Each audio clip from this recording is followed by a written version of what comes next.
Welcome to Sustainable Stock, Reviving Legacy Genetics, the podcast that delves into the power of traditional cattle genetics and the ranchers bringing them back. We're returning to the tried and true practices that prioritize what truly works on the ranch. Each episode, we'll talk to ranchers who are rediscovering the methods that built strong, resilient, efficient, and fertile herds in the 1960s and 70s. These breeders are blending the best of the past with practical solutions for today's ranching world. Whether you're passionate about the future of ranching or curious about heritage genetics, this podcast is for you. Presented by Boss Sires. Tune in as we reconnect with the roots of the herd. Here's your host, Patrick Powers. Hi, and welcome back for another episode of Sustainable Stock. A couple months back, I had the chance to talk with Charlie Totton and Courtney Tyrrell of Totton Angus about live cattle and country. We also covered a little bit of South Dakota Grasslands program hosted at their ranch each year. Today, they're back to tell us how the 2025 Grazing School went, and they brought along a guest, Bart Carmichael. Bart has been involved with Grassland Coalition for years and now runs his own business, Principled Land Managers, where he helps producers put practical grazing principles into action. Guys, is everybody with me? Bart, you here? Yeah. Mr. Charlie? Courtney? Yep. All right, guys. Well, I got to know, how did it go? Or do y'all want to... Let's intro everybody first. Mr. Bart, everybody knows the Tottons, and if not, they're going to hear about them again. I'm Bart Carmichael, owner of Wedge Tent Ranch, northwest South Dakota.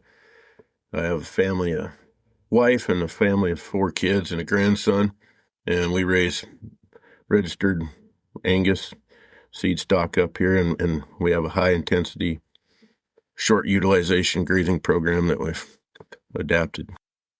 All right.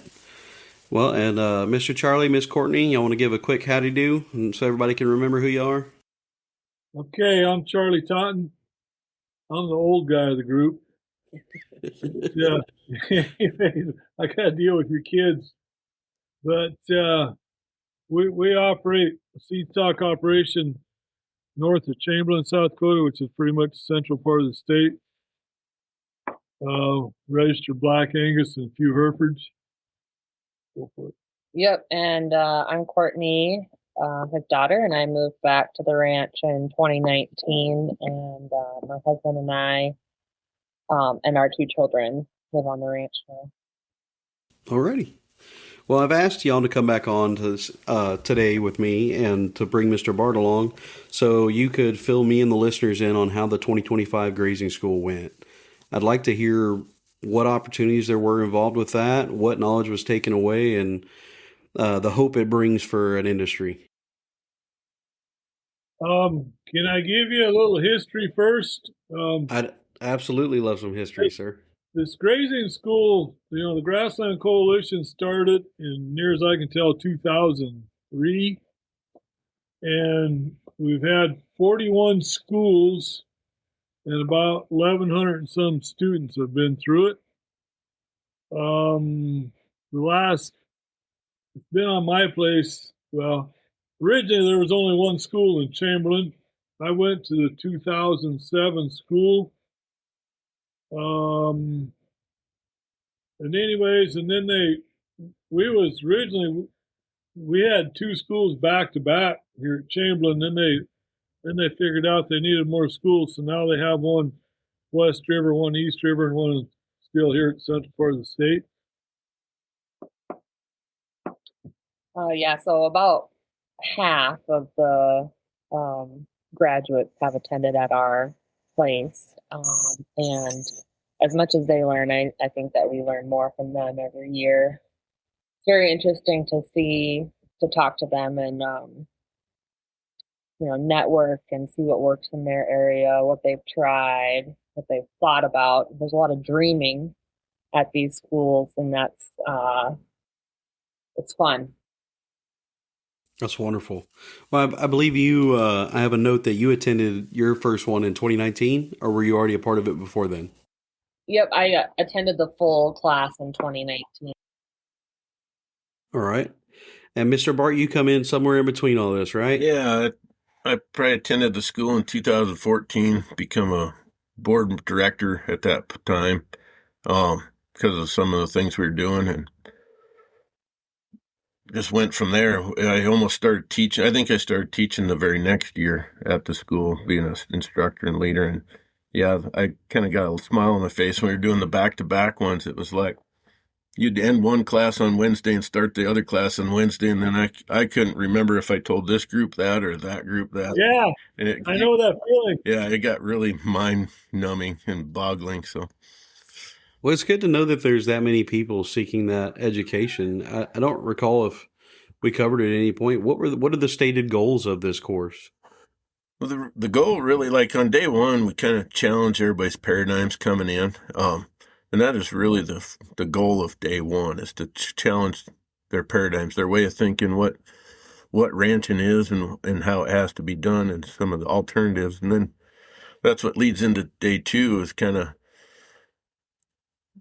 giving them alternatives, whether it's calving, animal health, nutrition, and then day three, with goals and everything, try to put it all back together. And when they leave the school, we want them to leave with a written action plan of things they'll go home and do and start. And so, and all through this, they're working with cattle out in the pasture, and that's where Tottons come in. We go out to their place, and every group gets about 10 head of heifers, and then they're allocated an allocation for 24 hours, and we give them a goal to hit with that, and how much to leave behind. So, Okay. So are these people and producers coming to y'all typically out of larger operations or smaller? Are they just starting, or are they seasoned veterans? all walks of life. All the above. We've had from 7-year-old to 18-year-olds or whatever. And then you get the government employees too, Yeah. like from the Forest Conservancy and Audubon. In our CS Yeah. people. Yeah, there's a lot of agency people take it to help people they're working with, producers. It's amazing. You think, oh, this guy's going to be a challenge, right off the bat. Some older guy that's, been there, done that, and by the end of the school, he really sees it and wants to go home and do something, So it's really everybody, like Charlie said. I think we give a graduation certificate to like a 9-month-old baby one time. So just kind of for fun, but it's we've had all ages have gone through it. Was you here? We had a guy here from England one year. Yeah, That's I cool. know we've had people from Arizona. And then you see a lot of some people send like the ranch hands, or you see a lot of wives come, and then or children, and then they take it back, or the next year you might see the husband there.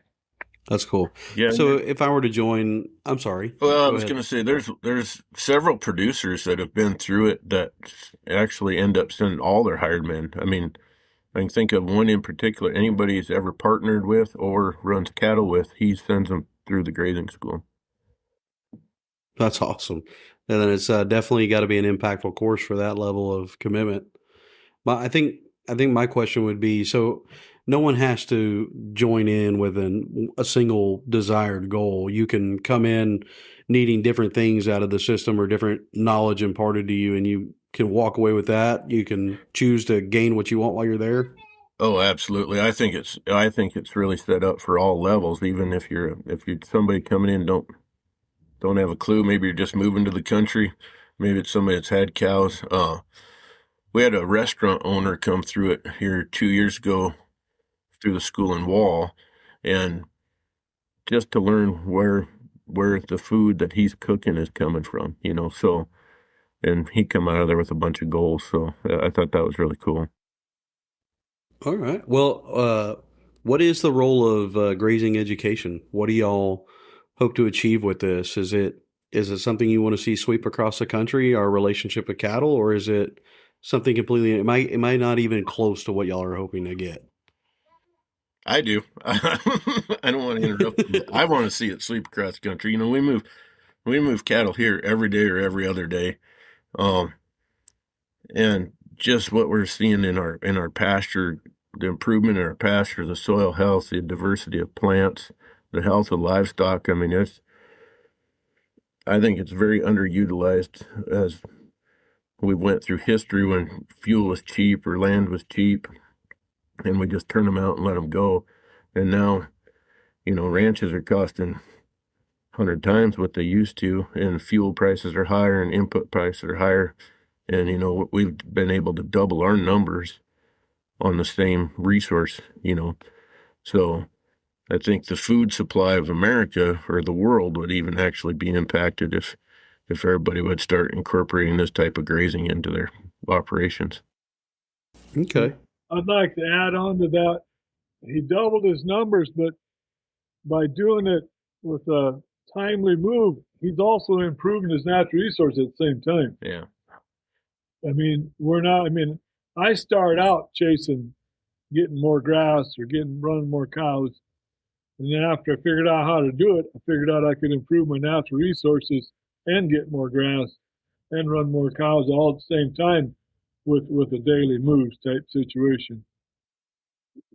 And like Bart said, with the challenging paradigms, I think that there's a lot of places that have done season-long or year-round grazing with as little management as possible, and just challenging that there might be a better way, or this is what we have learned, this is how it could benefit your operation. There's just so much to learn. Yeah. Well, I hate that I know we feel like we're, at least it does to me, that we're speaking about this elusive thing in the background. We're talking about the act of grazing and your cattle's relationship with it, right? We haven't named what it is we're talking about, the act of regenerative agriculture or anything. So I don't want us to get 15 minutes into this and then someone realize, oh, they're talking about rotational grazing. Yeah. And it's hard to even put a name on it, really, like rotational grazing, amp grazing, mob grazing, and it gets irritating at some point. I feel you. And I feel like there's a stigma to avoid the word regenerative agriculture because it's not well defined what it is yet. Just like grass-fed beef, there's a ever-shifting definition.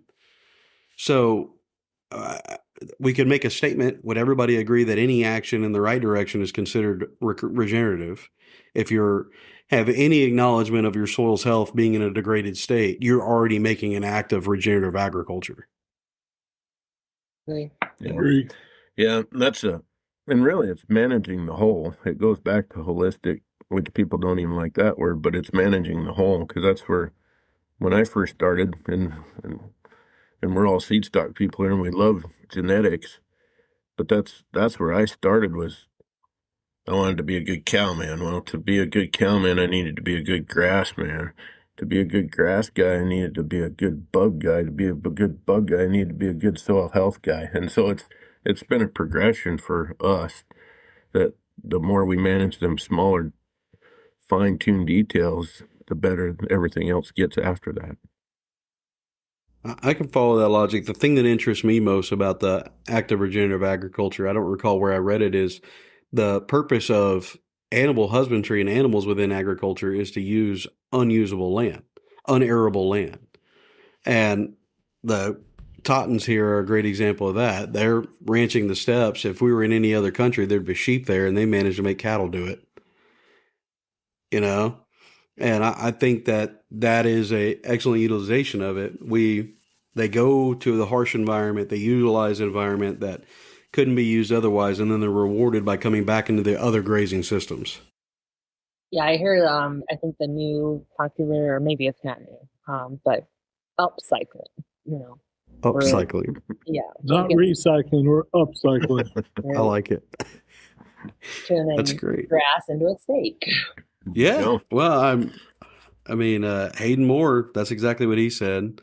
He's a grass farmer, and the best way he could market his grass was through cattle. And you've remarked on that yourself, Bart, and you as well, Mr. Charlie. But we've all had that long journey. We start out to be cowboys, and then we're ranchers. Then we figure out we're actually grass farmers. Now that regenerative come along, I guess I'm a micromanager. Well, if there was a new development from the school, or should I quit calling it that? What should I refer to it as? Is that appropriate? Yeah, the school. okay. It's the grazing school. But if there was a new development of 2025, a moment of awakening in everybody's mind, an aha moment, what would y'all remark it as being? Oh, that aha! As an instructor or a leader, I don't know if there is one aha moment. And the reason I say that is because it hits everybody different, and most everybody has one. It's just, it might be in the goal setting or it might be in the action planning. We do a process with them so that every ranch gets a mission and vision statement, and so that they actually have a goal and a target to go to. And some people that wraps it all up for them. They need that tool. Some of them is just right out there and learning how to measure forage and how much is in there. That becomes a huge event, and that's what I've noticed. It's different for everybody. Grazing, Charlie's got a grazing stick there. So it's different for everybody. And yeah. One specific aha moment I witnessed this year was I was talking to one of the instructors, and she was talking about one of the people in her group was their language that they were using was, they are not going to eat that, or they are not going to do this, or they're definitely going to target this. And she's like, you just got to have an open mind. This is an experiment, and we're going to see what they're doing. We don't need to have an absolute before we even start the experiment. We can make some hypothesis. And then one of the things he specifically said was, oh, this paddock's full of gumweed. They're going to be hungry and they're not going to eat that. And the next day, guess what?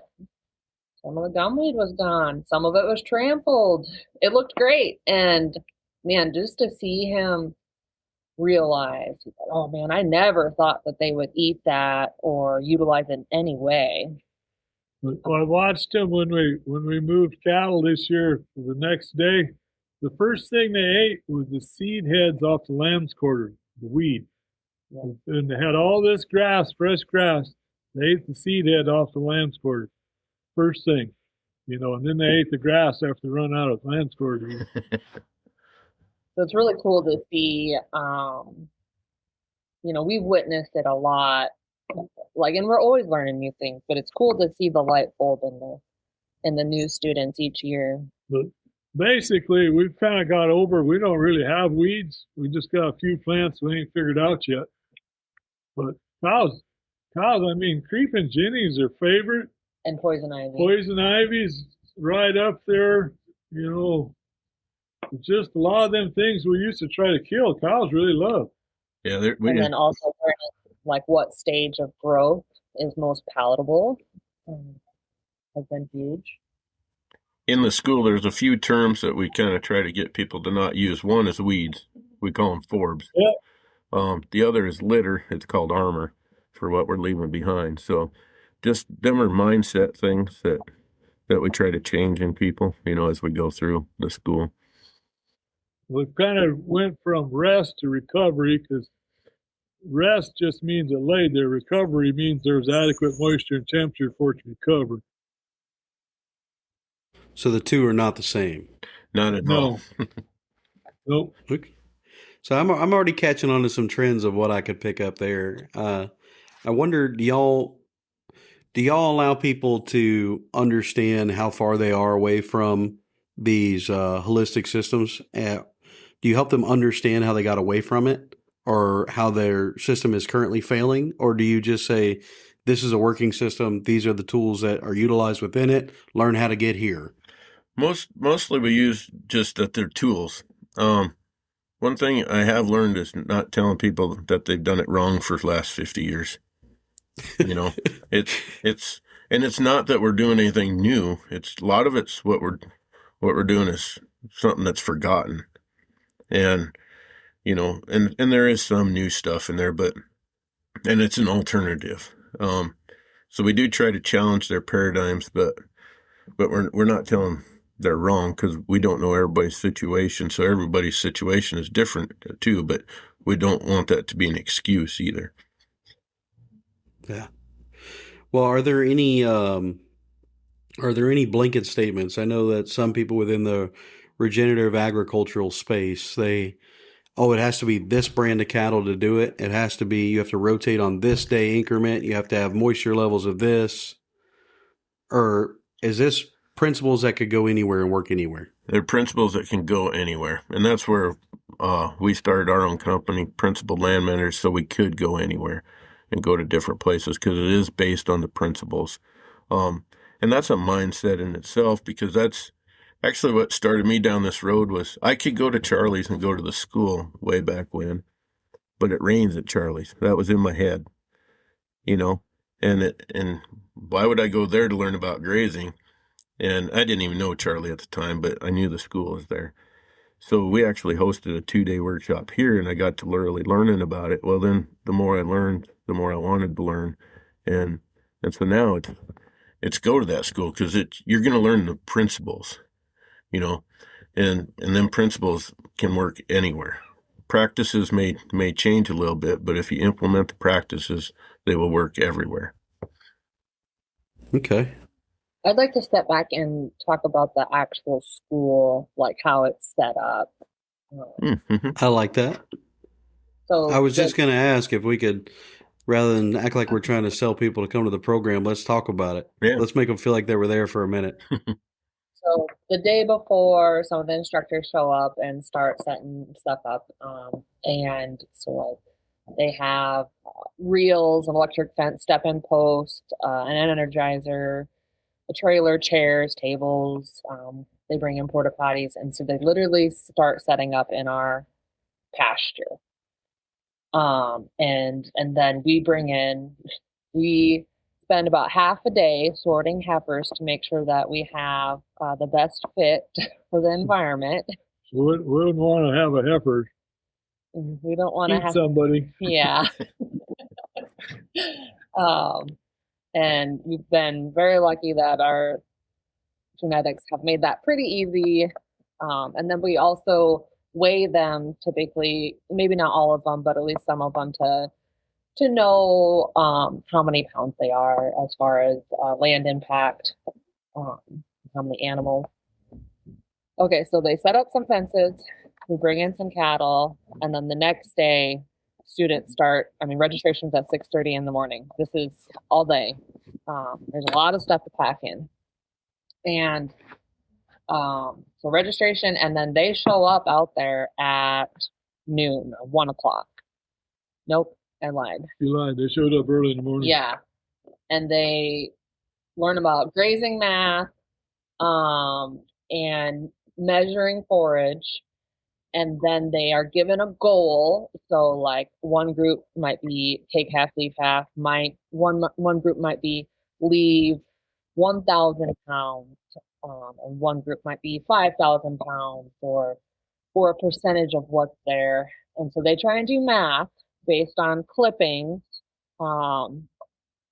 to determine what forage is available. And then they make a new paddock for the cattle, for the 10 head of heifers, to graze for 24 hours. So then the next day they come back and remeasure and see how close they got to their goal. And then I believe they do it one more time. And then they brief. So there's usually 4 groups. And then they, go through and brief the other 3 groups. What is the express goal they're trying to achieve there? Well, Bart, you guys get all different goals. So each goal, okay. The minimum is leave 1,000 pounds behind. Then it depends on how much is there. So I think we left 1,000 pounds, 1,500 pounds, 2,000 pounds, and 2,500, I think. Okay, so in this action, you're teaching people to read the available forage, apply the math of how many cattle on that forage it could sustain, and what you could expect left behind. Yep. And then, so you're adjusting paddock size to the nutrient density of whatever is currently available there. And then you come back within 24 hours and see if your measurement was on. Yep, exactly. And see if that available forage that you expected is remaining. Yep, and then they also do like a plant inventory, take note of what maybe the dominant or what odd species are out there, and then to learn about what the cattle are eating. And what they wouldn't, because they're not going to eat that and then get disproven. I love it. Yeah. I've seen people's jaw bounce off the ground when they did eat that. So yeah. But there's usually 30-some people, and they divide into 4 groups, so they each got 10 head of cattle to work with. So you got a little bit of camaraderie. You got 7, 8 people in your group to kind of bounce, so you ain't out there all alone by yourself making these math equations. Yeah. Yeah, and then the math equation, we usually try to pair them up to do things together, so that way you're learning together. And we fail together too when we don't quite hit the mark. Well, that as a whole group, yes. Learn. Yeah. Learn together. Yeah. I'm sorry, learn. And so then in between, they do their math, set it up, and then they do other things like teaching about water infiltration. Usually there's like the rainfall simulator where they literally come and dig up like a piece of our pasture and put it in a tray, and they dig up a piece of maybe overgrazed pasture. We get a piece from the neighbor's pasture and a piece from my pasture. And then like a conventionally farmed or no-till farmed field. And then have you ever seen a rainfall simulator, Patrick? I have a water hose, but I don't think I've seen that. It's just a sprinkler that goes back and forth. And they measure how many inches, Bart? It's like just over an inch of rain, but it happens in 5 minutes, 10 minutes, and then it percolates through and see how much infiltration you get, and then it has buckets on there that collects that, and it collects the runoff of it as well. So okay, I've seen something similar, a water sequestering water thing on YouTube. I've watched that. Okay. The guys in arid environments. Sorry. They got buckets in 2 places. If it comes off the top, they got a bucket. If it goes through the ground, and they got another bucket. You can even see the difference in the color of the well-managed soil. It'll be cleaner looking water, and the poor managed soil will be dirty looking. Yep, or like straight up losing Mud. topsoil. Mud, yeah. Yeah, that's your nutrient soil leaving. Well, at that point, it's probably dirt. Yeah. There's a difference. And then a separate water infiltration test, they drive a steel ring into the ground and then pour an inch of water and time how long it takes that to absorb into the ground. And they usually do that in different, like we'll do it in big blue stem versus brome grass to show, well, Bart, help me out here. But just, show the soil health and the compaction layers in it. So might even do it, I don't know, we've done it on where it's hayfield on your place. Yeah, that's the brome grass.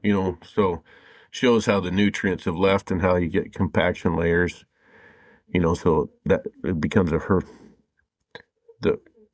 the profile of the soil becomes plated, and then it won't let water down through after it's been harvested several times and or been overgrazed, or so it shows that. That's cool.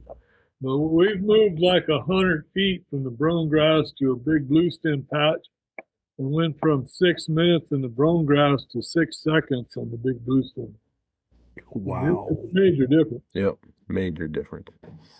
And then just being able to see that in real life, like when we get a big rainstorm and the neighbor's dam breaks and our dams don't even fill up. It's just crazy. Like we are keeping the rain that falls. It's not just running away. Well, and for water to be such an issue within our country, you'd think there'd really be some notice played to knowledge like this. You'd think more of it, because it's crazy. If just like this spring, we've had it in the past where we've had big rains. There's like 27,000 gallons in an inch of rain per acre. If you get a 3-inch rain event and you get 85 to 90,000 gallons of water on your land, how much of that? So how much rain do you get, and how much rain do you get to keep and use? That's a bigger deal, Yeah. But they're claiming now that like for every % of organic matter, you can probably catch another inch will soak in. Mm-hmm. If you go from 3% to 5%, you can soak up 2 more inches. Yeah. Yeah, I saw that the other day. My family land is on sandy soil, so I've been looking at ways to impart a little bit of clay and maybe some straw throughout it and grab some moisture and start making some dirt. Make soil. Yeah, it's making soil. Get rid of the dirt, make soil. Yeah. That's right. That's the biggest thing. In the school that I attended in 2019, instead of the goal being leave 1,000, leave 1,500 pounds, we actually had goals that it was manage for wildlife habitat, manage for warm season natives, and those kind of goals as well. And I think they still talk about those goals in classes where you just need to know what you're managing for.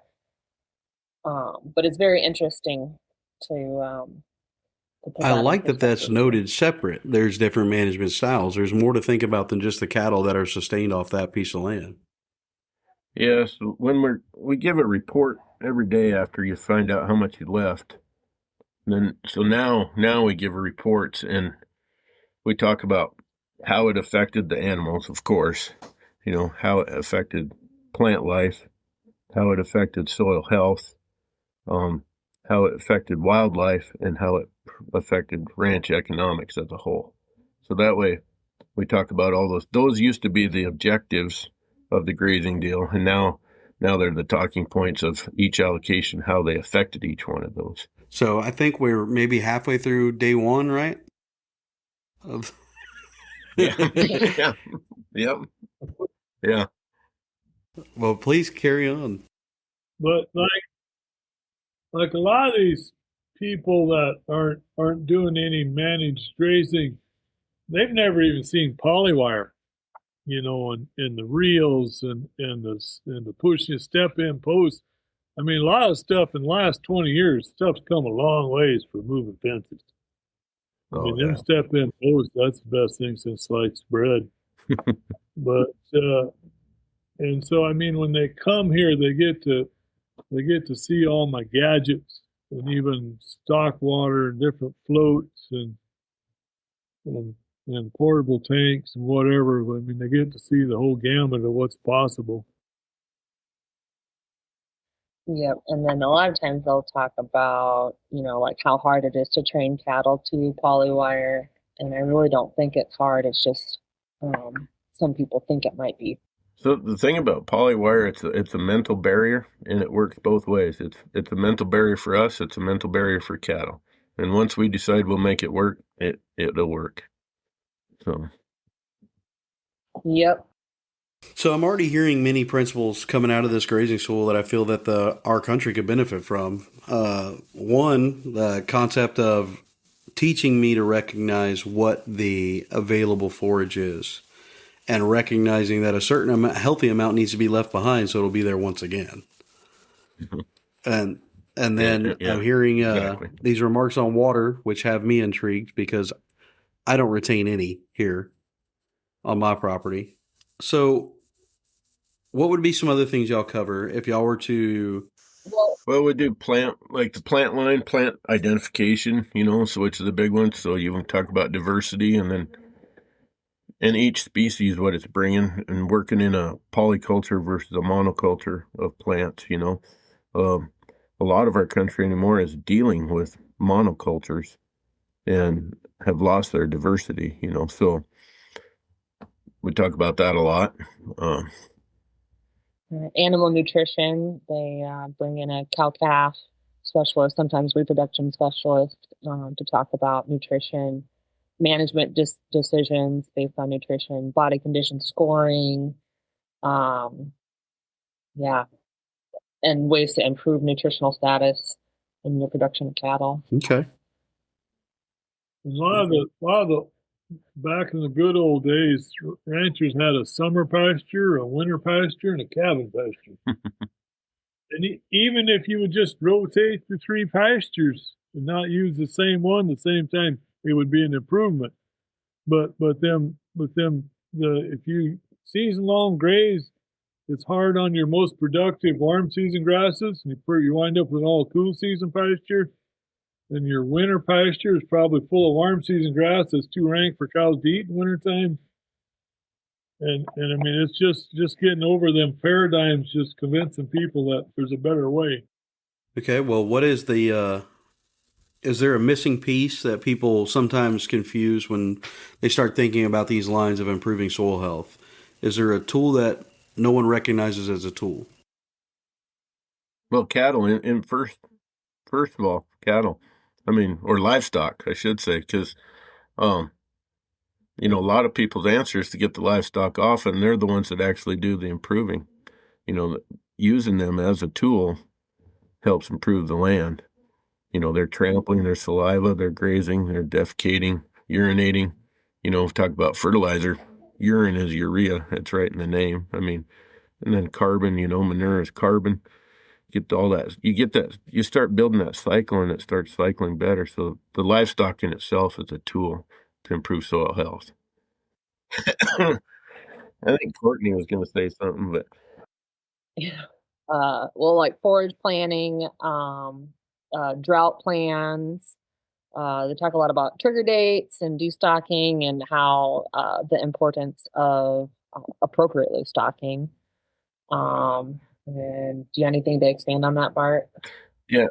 What would a trigger date be?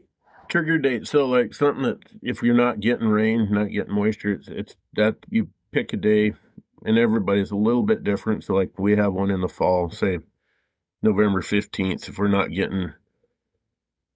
haven't had adequate moisture and we know we need some in the fall, we need to reduce our numbers. So that's a trigger date that tells us by November 15th, just imaginary day, if I don't have so much moisture by that day, I'm going to reduce my herd size by whatever percentage. Come around and then get in the spring, say we have another one May 15th. If we haven't had moisture by May 15th, we're going to reduce our cow herds more, or we're not going to take in stockers or something like that. So it's a trigger date that just tells you, if I don't have moisture by this day, I need to have an action plan in place to destock. Or maybe it's the other way. Maybe like this year, we've had a great summer of rain and we get a trigger date. And if we can at that time, maybe we need to add livestock, if we have the carrying capacity. It's typically not that way around here, but it could happen. I like that the answer isn't inputs. Right. Because everybody else, they might have the same call of action with a trigger date, and all it means is it's time to go to the feed store. Yeah. Yeah, which can be very expensive, and it changes your whole dynamics of your whole genetic herd, too. Yeah. Well, you brought that up. I don't know if y'all would mind breaking, but what role do genetics play in these kind of systems? You spoke about cattle being a tool of it. Is every cow capable of being a tool within this, or does it take the proper genetics? Personally? Well, I didn't. So in our private schools, we just give a talk about genetics because I don't believe they are all a fit to these management styles. Because in like season-long grazing, Charlie mentioned that earlier, a lot of them cows get to eat regraze all year long, so they're hurting the system, and that's the only way they can keep functional in it is eating regraze, where we go into stockpile, and our genetics, them cows can perform on stockpile forage, old dead grass that's got some new green stuff in it, and you want a cattle that can travel, you want a cow that's got a good muzzle and an aggressive eater and got the temperament to raise her calf, and, genetics plays a huge part in it, I believe. Charlie, you want to add? Well, and that's one thing you can kind of look at cows. They got to be deep and thick to eat a lot of forage. If you're going to make them eat poor quality forage, they got to be deep and thick. Most genetic traits you can't look and see it, but you can pretty well look and see if they're gonna be a forage cow or not. Yeah, they need to have a rumen to eat for three. Yeah. Yeah, calf sucking, the calving that they're bred to, and themselves. Yep. I hear a lot boiling down to they have to be fertile and functional. No, very much. Well, So what would you say, is there some common ground there? Is there something that the cattlemen could learn from y'all and that y'all could learn from cattlemen in regards to that? Yeah, that's why we added it to into our other school, is the genetic component, because we believe it's a real part of it. Having functional maternal cattle, that can graze, can produce off that grass. And, we're not, through this other school, we're not promoting that as much because it's the coalition and you got Right. people coming from all over. I mean, so. But you can't like insult every Right. you're inspecting to learn anything from the grazing school. Exactly. But you gotta play politics. You got to play nice. Yeah. That goes back to, you can't tell them they're doing it wrong, but but genetics plays a huge part in. I mean, that's what they're made for, to graze grass, and that's it. You start changing what you mentioned. Go to the store when we have a trigger date. Going to the feed store. Well, that changes your whole genetic program just in that one decision now, because everything after that's, it's altered where you want to go genetically, instead of selecting for the cattle that can do it off what you have available. Yes, sir. Well, you spoke on that being brought into the program, the speak about genetics and the power of them and your selection of cattle. So we covered first day, we learned about the forage. We learned how to select a size and expected area of forage and what should remain. We come back 24 hours later. What's happening in that time period? Are there more, is it seminars? Is it hand-on? Are we walking the ranch? Are we looking at other paddocks? What are we doing, Miss Courtney? Yeah, it's lots of all of the above.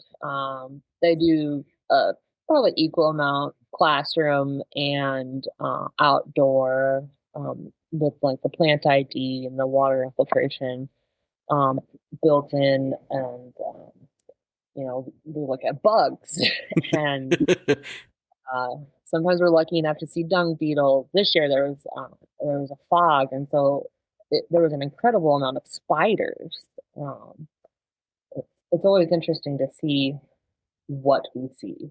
So back up just a little bit when on day 3, because you have to, whether you hit your target or not on day 2, you have to do it again. Oh, really?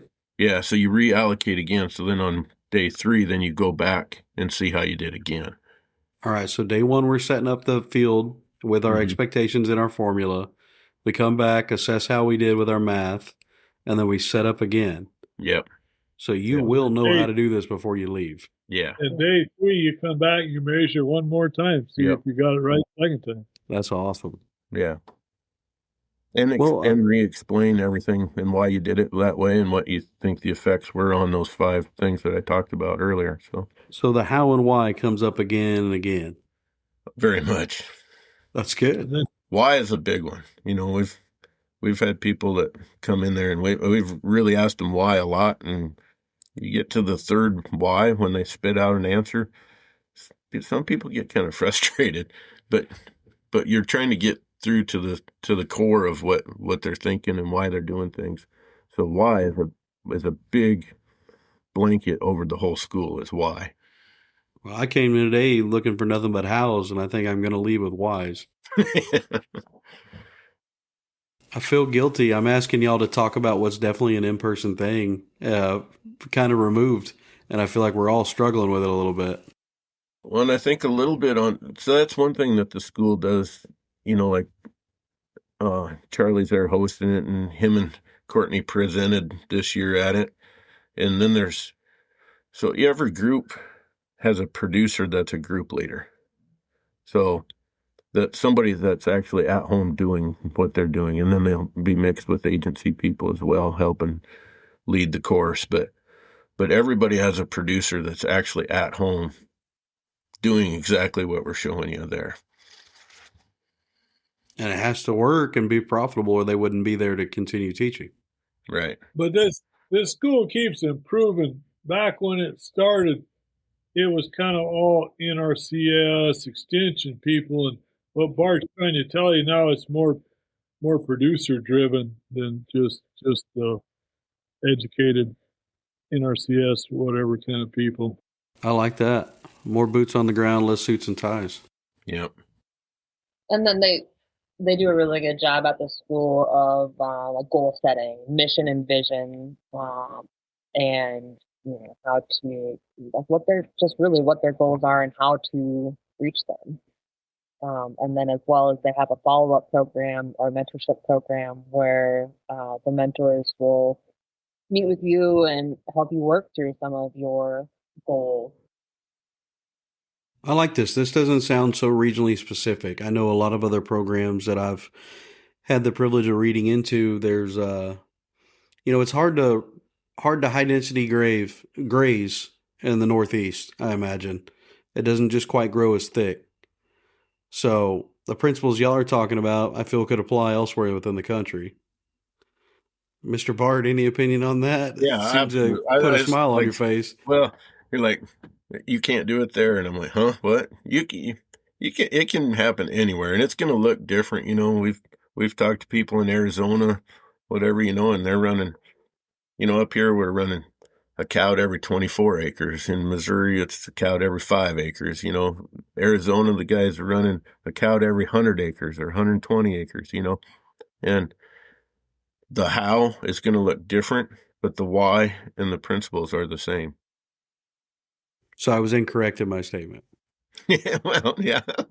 Tell me, damn it. Happen. Just say it. It's just here. It's, you can do it anywhere. Yeah. Okay, so well then let me back up. Yeah, it's going to look different, All right. Well, where do y'all want to see this go, guys? Is there something we haven't spoke on? Have my tangents taken us in the wrong direction? Well, one of the biggest things that I see with specifically the grazing school at our place is the networking. I mean, you're with them. The students and staff are together for at least 12 hours, if not, the meeting after the meeting in the bar. Yeah. And you just learn so much in the meeting after the meeting, and you make lifelong connections and really gain, mentors or just people to bounce ideas off of. The networking is just absolutely huge. Like this year, we talked about our swath grazing in the wintertime, and I probably got more questions about the swath grazing than I did the grass. Yeah. Yeah, winter forage and managing the most expensive time to feed. What the cheapest way to winter a cow. Okay. Well, if there was something you hope the listener would walk away from this today with, what do you want that message to be? I'll give Mr. Bart the chance to go first. Well, if they were listening, it'd be to get interested and start learning. I mean, I would have never thought I'd be at where I am today. I mean, I built some fence and had a goal and I met it, and then I kept going. And once you start learning, you really don't unlearn this stuff. And so my deal would be to go to a grazing school, to get to one, to start learning more, changing and challenging them paradigms. And that goes for like you said, this is Boss Sire's deal too. Even genetics, what you think genetics should be, we have a deal on there that even on the paradigm shift is, what should calves weigh? Well, it's way down the list. It marks a profitable ranch, and so it's not even one of the top 3, so just challenging them paradigms and learning about this.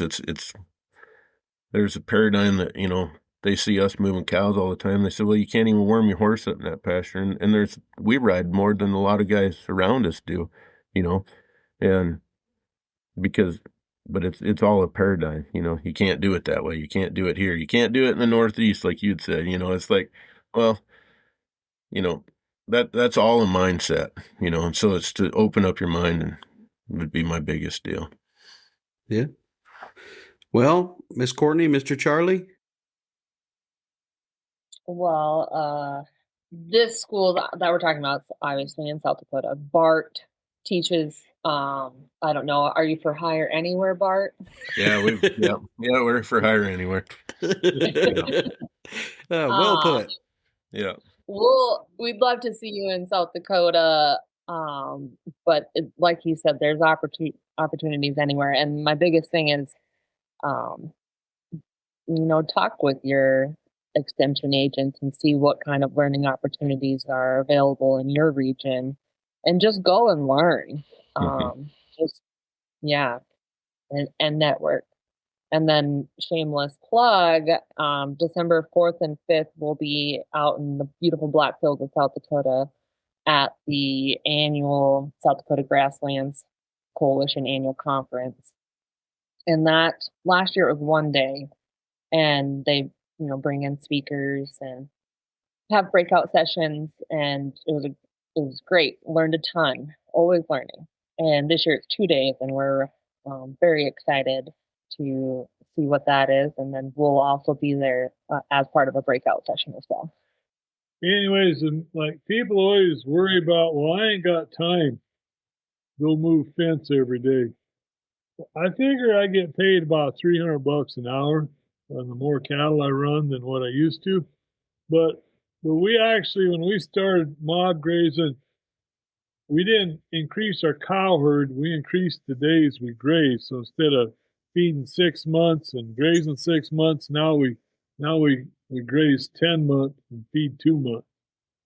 And so the time I'm out there moving that fence, I'd have to bale a whole lot more time than that to make up the difference on what I'm saving, not having to feed in the wintertime. And even then, it saves me chores in the wintertime if the cows are out grazing instead of me starting the tractor and go feeding them. And so, I mean, my hours, it's a positive on the workload. Yeah. By managing my grass. Yeah. And your maintenance costs went down too. A new pair of boots for you is a lot cheaper than that tractor maintenance. I learned how to play guitar the first winter I winter grazed. So, I mean, it's like, I could move cows in 20 minutes and then go play guitar. Yeah. We in the month of June and July and August, we graze very intensely, but it takes us less than a half hour every day to give them a new fresh paddock to graze. That's really not a huge time commitment. You can have a day job and do that before work or after work every day. Yeah. And then and I guess another thing I'd like to add, that we took our most productive pasture and then we put our cows in there in this May, June, July, or well, I should say June, July, and August. But basically, we can get by with using only 10% of our ranch during the heart of the growing season. And that means 90% of your ranch is growing without any cows on it. And so that gives you a lot of winter grazing if 90% of your ranch ain't used during the heart of the growing season. But we took the poorest land and then we use it in the wintertime where it's a long ways from water and rough. And it all kind of works out. But back to the holistic, I mean, we have even though we only intensely manage 10%, it has an effect on the whole ranch. Well, I think you remarked on that well with your rest versus recover statement earlier. Yeah, it gives it full recovery. Yeah. Well, I do have a question I like to ask every guest of the show. I've already asked Miss Courtney and Mr. Charlie before, but I have to ask you, Mr. Bart, what do you feel the moral obligation is to the cattle, the land, and future generations? Oh, the moral obligation. Yeah, that's a good one. That is a good one. You should have prepared me for that one. No, I like to just drop it. I think it's a huge moral obligation because I think we're here and we're called to be stewards of the land, of the things we're given to take care of. So morally, whether our food source, how it's raised and grown, the regenerative side, I guess if you want to use that word, but restoring the soil health for future generations, I think it's huge as far as a moral deal. That I just see it as the whole, everything coming down to. I really, You said, should every producer do this? I really do believe that. And so it's trying to get people interested in starting that process. They don't all have to do what I do today, but start improving or whatever. Start improving your cattle, start improving your land. And it's going to be better for you. It's going to be better for your children. It's going to be better for your grandchildren. I like it. Y'all have anything to add to that, guys? Yeah, it's a little out there, but anybody, you listen to Ray Archuleta, of course, I question whether or not how intense, but he thinks we can solve global warming. I question whether or not there is global warming, but he thinks between cover crops and managing grass, we can solve global warming. Well, you know, I'm with you.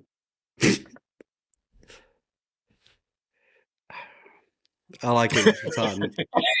I like it. Leave it. You silenced him. He does every time. It's because he catches me out of right field with it. I can't wait to meet him in person. I booked my flight yesterday. I'm coming to see y'all in December. Cool. Yeah. Well, guys, I don't know if I hit the mark today. My goal was to get y'all on and to just let people know that there are tools like this out there and they're readily available and there's a good community behind them. And as Miss Courtney highlighted, there's networking available if nothing else. You can come at this with walk away with new ideas, new principles. It's not confrontational. It's not trying to upseat or unrest anything you have in action currently. It's trying to show you a better path forward. If you want to participate in it, you can. These tools are here.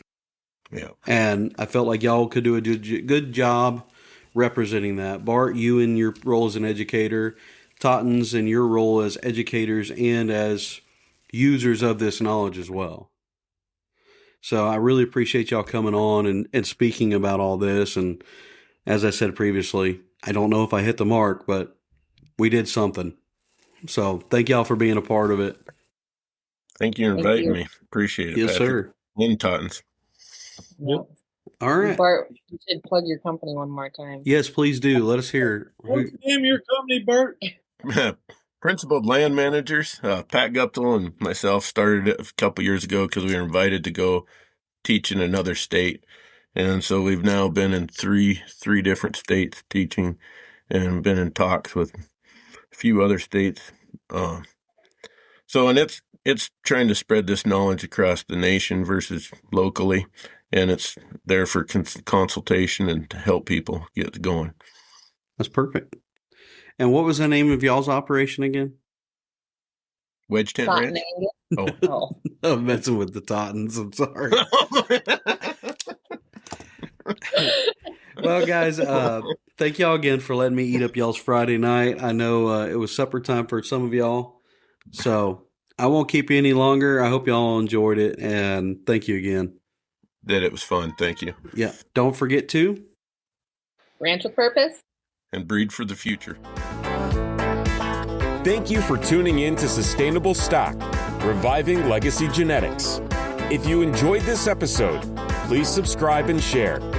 Join us next time as we continue exploring the legacy and future of cattle ranching. For more information, visit us at bosssires.com.